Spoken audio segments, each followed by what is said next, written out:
Nord Kivu le 7 août 2026, inauguration d'une nouvelle infrastructure électrique à Mugunga et supervision de travaux routiers récemment lancés à Rugari. Les autorités politico-administratives, parmi lesquelles le coordonnateur politique de l'AFC M23 Corneille Nangaa Yobelo, le coordonnateur adjoint de l'AFC M23 Bertrand Bisimwa, ainsi que le gouverneur de province du Nord Kivu sous l'AFC M23 Bahati Sanga Erasto, ont procédé ce vendredi à l'inauguration de la nouvelle poste électrique avec une capacité de 90 MW à Mugunga. La délégation s'est ensuite rendue à Rugari où elle a supervisé les travaux de réhabilitation des infrastructures routières lancés par le gouverneur du Nord Kivu. Le projet part de Goma, commençant par le Point Chaud, en passant par Rugari jusqu'à Rutshuru au centre comme première étape, mais devait être poursuivi jusqu'à Lubero, Butembo, Beni et pourquoi pas Ituri. Les autorités ont été chaleureusement accueillies par les habitants venus nombreux pour témoigner leur soutien à cette initiative. Prenant la parole, le coordonnateur politique de l'AFC M23, Corneille Nangaa Yobelo, a remercié le Seigneur Dieu de lui avoir permis de rencontrer une population aussi accueillante. Elle a également rassuré les habitants de l'engagement de l'AFC M23 en faveur du développement. Bonjour la famille, c'est toujours moi na ya maman Marie-Antoinette Makayabu, leki ya François Mboukou Kassa, président ya FMK, quartier général et à niveau ya Paris. Peuple congolais, voulez-vous vivre un changement sous ba AFC M23, soit qu'on continue à vivre na katia ba angoisse ya régime ya Tshisekedi? Na ko sepela na ba réponse na bino na katia commentaire. Nous avons développé ce qui est commentaire pour participer à raison et pour permettre ngai na batu oyo bakotanga ba commentaire ba se sourcer à partir de ba réflexion ba raisonnement na bino. Encore une fois, le Katanga bazako ganga bazako lela bazako sezela AFC M23 baya ko libérer bango oyo tozoyo kana réseaux sociaux to moni yango. Est-ce que baza na raison ya koloba makambo wana? Est-ce que c'est parce que bazo mona ba changement oyo AFC M23 sous kone nanga baza ko sala na Goma ba Bukavu pendant que toza na gouvernement bien assis bien établi ya Tshisekedi Tshilombo? Pourquoi ba peuple katangé baza ko se désolidariser na Tshisekedi Tshilombo pouvoir à Tshisekedi, mais bakomi ko se solidariser na kone nanga ona no bamona te? Alors lelo bandeko nini AFC M23 bazako travailler, bazako changer robe ya nord na sud Kivu ezako lata image mususu lelo côté propriété, côté électricité na bamai. Peuple à Nord Kivu na Sud Kivu baza déjà baza déjà na bamai, baza déjà na biloko wana ezali susu makambu ya luxe te na Goma na Bukavu mai na électricité et comme eloko moko ya nécessité ezali susu luxe te.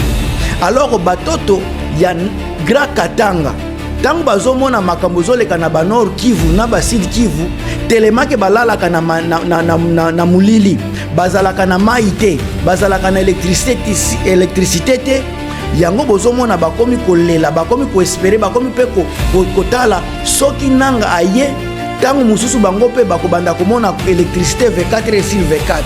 Bandeko nanga makambo kolobeza ebele soki botali makambo zoleka na province ya Katanga, botali makambo zoleka na Kasai, eza situation moko très catastrophique et déplorable avec un pays oyo eza na gouvernement toza na ba minéraux toza na mai ebele na Congo.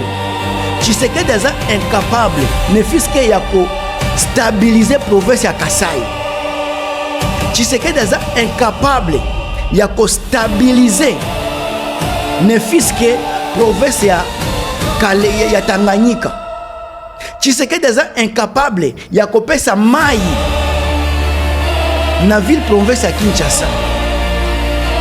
Comment expliquer biloko wana na génération oyo eza koya pendant que toza na bambongo toza na ba Tshisekedi aza na parlement aza ko contrôler Sénat aza ko contrôler ba ministre na ba gouverneur. Comment expliquer ministre ya Congo azwaka salaire ya ba $40,000, député ba $20,000, enseignant aza kozwa moins de $50. Et puis ceux qui a eu salaire ils ont été prime pour eyaka après ba 4 ba 6 mois. Ndeko nanga to banda ko réfléchir sur avenir ya mboka na biso. Ba sentiment oyo to memaka parce que oza mutu ya boye, oza ya province ya boye. Il faut kaka mutu wana eloko wana eza ko boma mboka na biso. Na niveau oyo ndeko komi lelo ba place nyonso bozo yoka.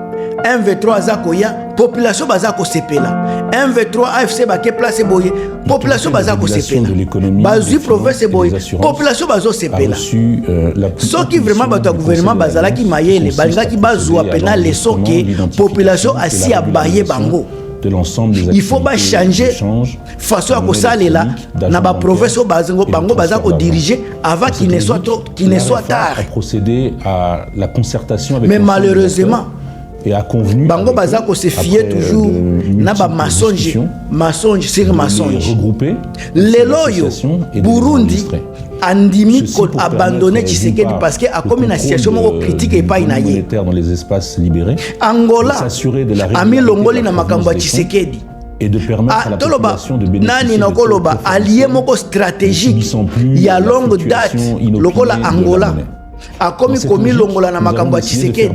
Cela veut dire qu'il y a quelque chose de grave où ils ont se préparer. Et là comme il y a grave ils ont se préparer. Les lo Corneille Nanga a aussi déclaré que Bitumba esili et dans le formalisme. Corneille Nanga a déclaré Bitumba esili. Elingi kolobanini na ba oyo bazana na façon ya ko réfléchir mulai. O bazako dépasser ba attente na bango, bazako kende bazako élargir ba analyse ya ba maloba. Lokola un président lokola nani Corneille Nanga tango bazako loba. Nous sommes conscients que Bitumba esili et comme tango ya reconstruction et comme tango ya développement.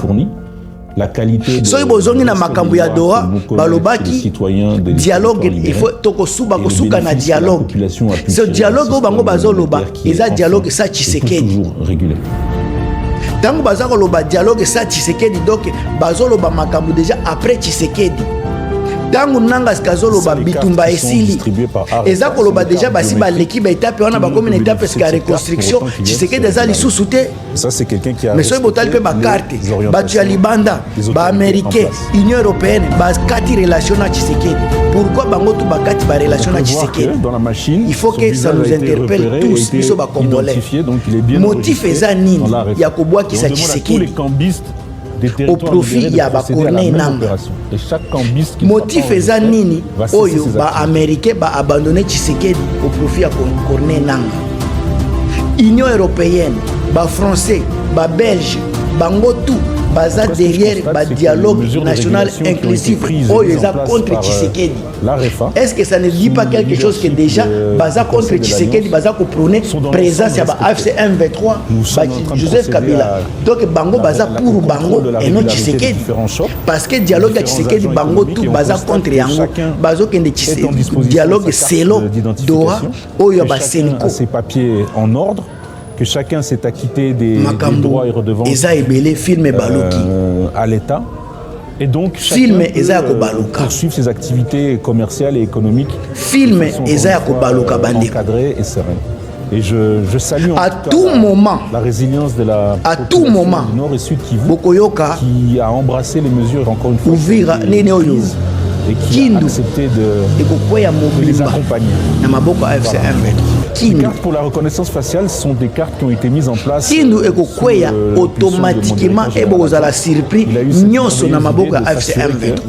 physiquement, automatiquement on puisse reconnaître malembe avec assurance des fraudes pour que quelqu'un pendant que Tshisekedi aza distrait na makambo ya référendum, se prévalent de cette aza distrait na makambo ya kopiller ba minerais, volant la carte de quelqu'un d'autre. Et donc il a AFC M23 bazo mettre l'image, consolider mouvement na bango, bazo kota na mitema ya population katanga bayoki si Tshisekedi soni. Tango baza kosenga baza kolela na kombo ya AFC M23 baya ko libérer bango, cela veut dire que basi balongoli Tshisekedi comme président.